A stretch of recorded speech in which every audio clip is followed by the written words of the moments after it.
Welcome back everyone to today's video. We got a very interesting one for you today. We are doing your December update. We did a December forecast earlier on in the month, and this is your update for it. So sort of a full forecast, but it's just an update to the previous one.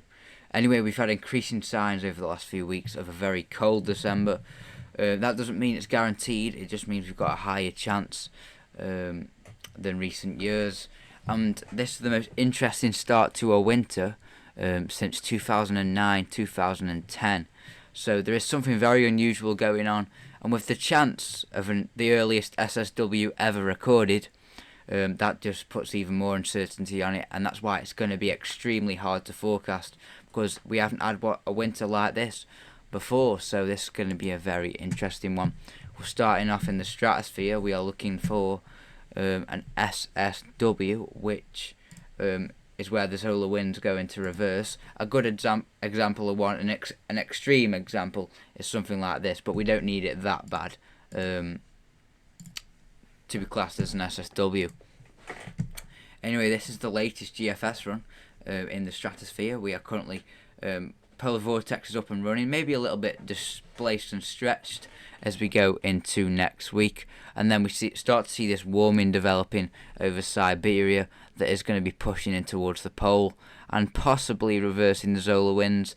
It'll be close. This GFS run does look like it's going to get even more severe as we go into December, and a prolonged SSW will be an increased sign of a very interesting winter.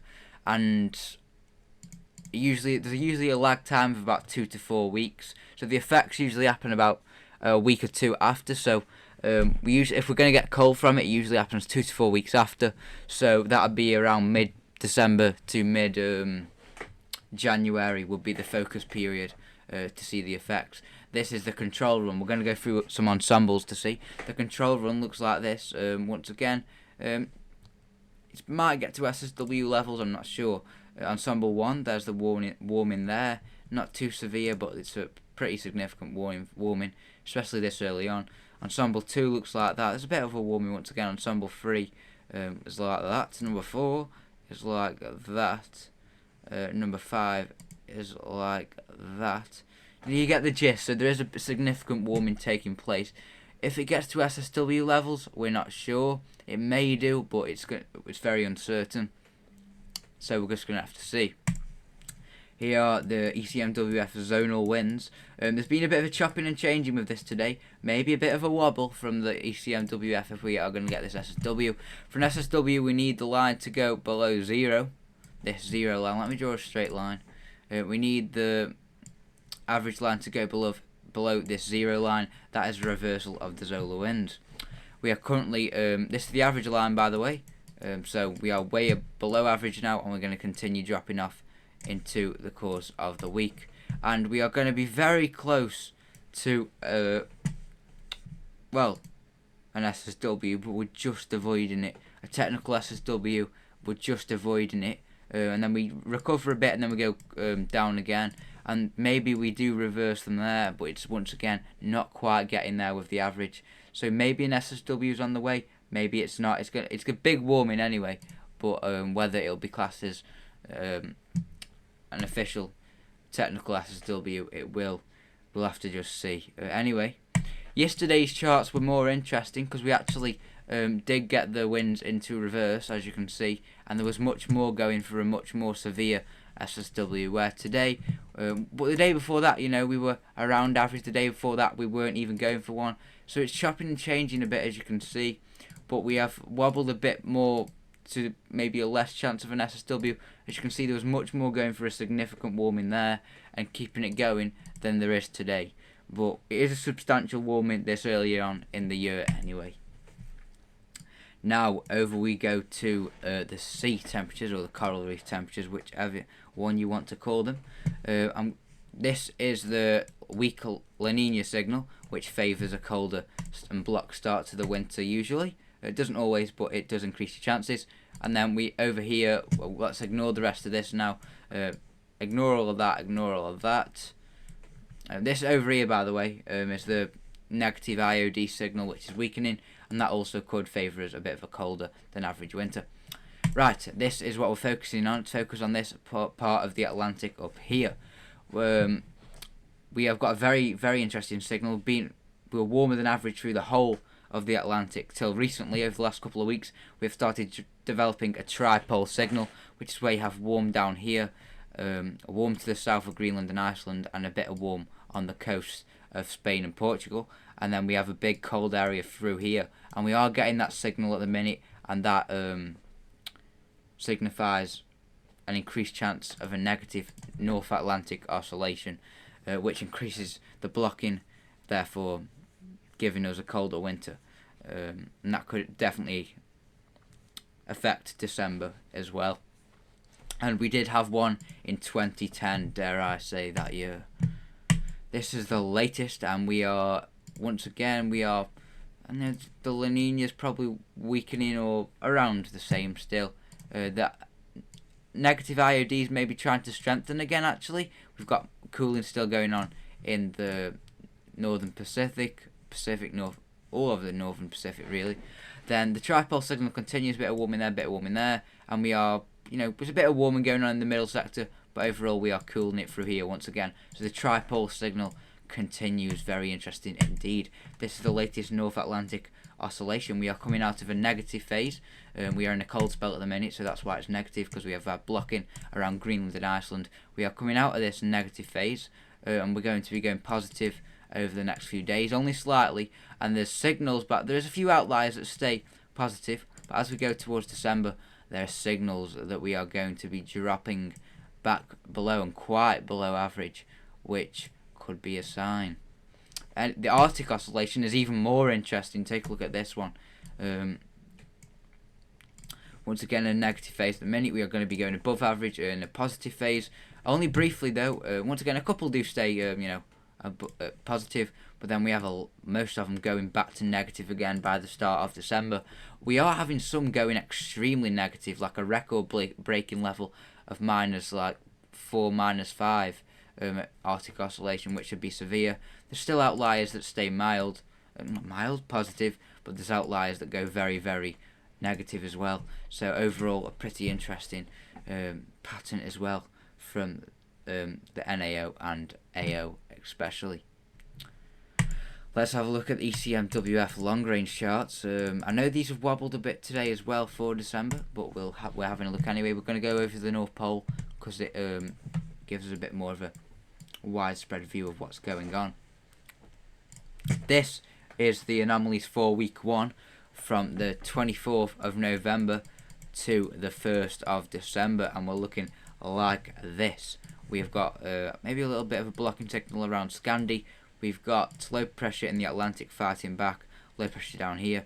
We've got westerlies coming in that way and maybe trying to tap it into easterlies from that way. So maybe a battleground situation to end November and to start December. Week 2 is December the 1st to December the 8th. Low pressures in the Atlantic and over Scandi, and we've got winds coming in from either a westerly or around that from a chilly easterly, but not too cold at this time of the year. Week 3 looks like this. Once again, is the 8th to the 15th of December.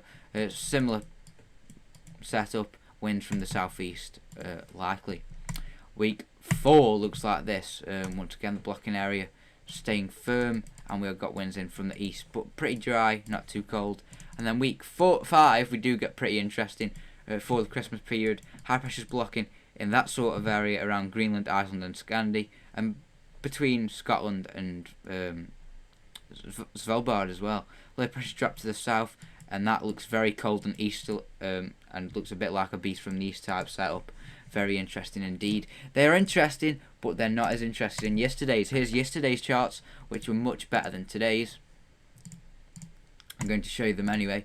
Once again, this is the first week of December, that blocking signal widespread. And then week 2 looked like this from yesterday's updates. The high pressure is blocking and we get much colder. Still pretty dry for most of the country, but we do turn colder for week 3. Week 4 looks like this, extremely cold and wintry, beast from the east type setup once again there. And week 5 keeps it extremely cold and the low pressure increases. So we've got all sorts of low pressures flying in off the Atlantic, but we're still in a very cold easterly, beast from the east type setup from the ECMWF from yesterday's models. But today maybe a little bit of a wobble, but we still do look like we could be very cold, and it wouldn't be possible to go cold without a proper wobble anyway. So I am expecting wobbles in the charts. I'm unsure about if the SSW will come off technically. There's a big warming anyway, but whether that will end up getting below the levels of the 0 mark, I'm not sure. Once again, Sunday's update was interesting. We made it. Mondays we got the SSW. Tuesday we got the SSW, and looked like we could keep it going. But Wednesdays are just a little bit wobbling, and we're not keeping it as low. So maybe a wobble, but we are once again weakening the solar winds extremely. And it's extremely unusual. And if it does come off as an SSW, it will be the earliest ever SSW on record. And that's why it's going to be such a hard winter and December to predict. But I have done enough rambling, and now I'm going to pull up a very cold chart from the ECMWF to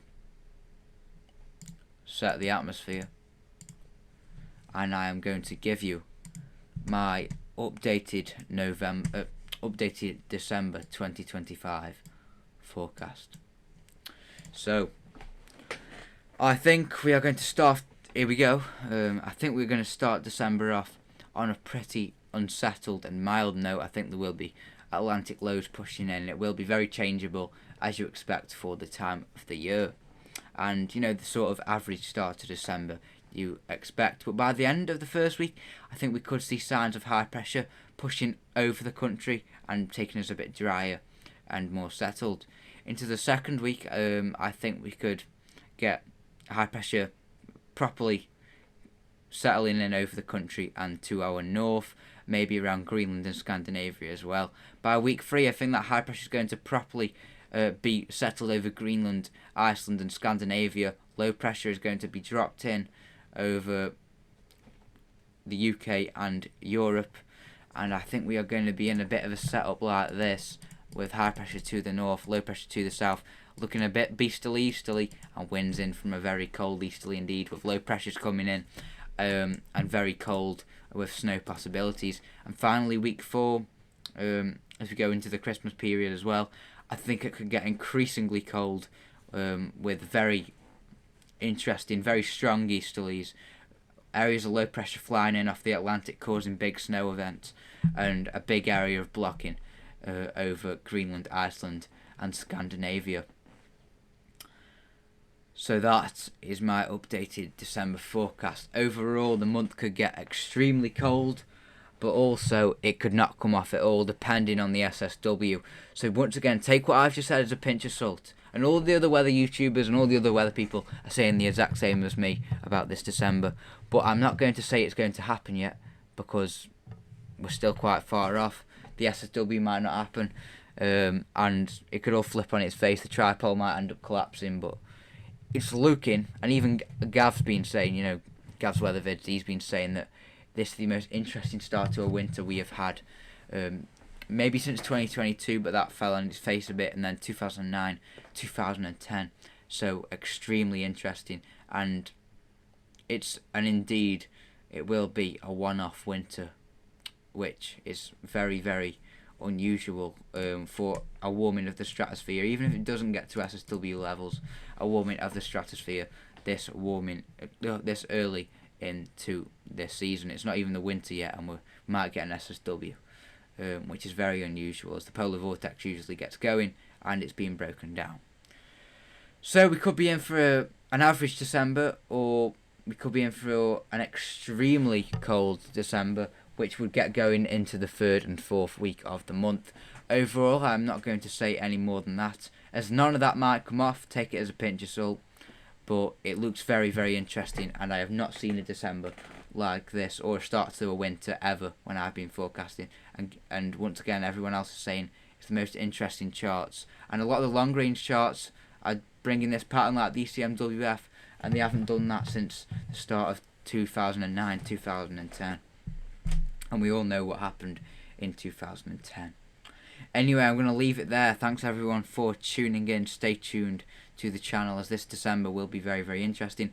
Let me know if you did have any snow this morning as well, or yesterday. We did actually get a few flakes this morning here, but nothing stuck. We were in the one gap in the country, even though I'm about 220 metres up, but not much snow. But I think December will make up for it, for me anyway, and for most of the country. But once again, it might not come off, but it looks very, very interesting. Thanks everyone for tuning in, and we'll see you in the next one. Goodbye.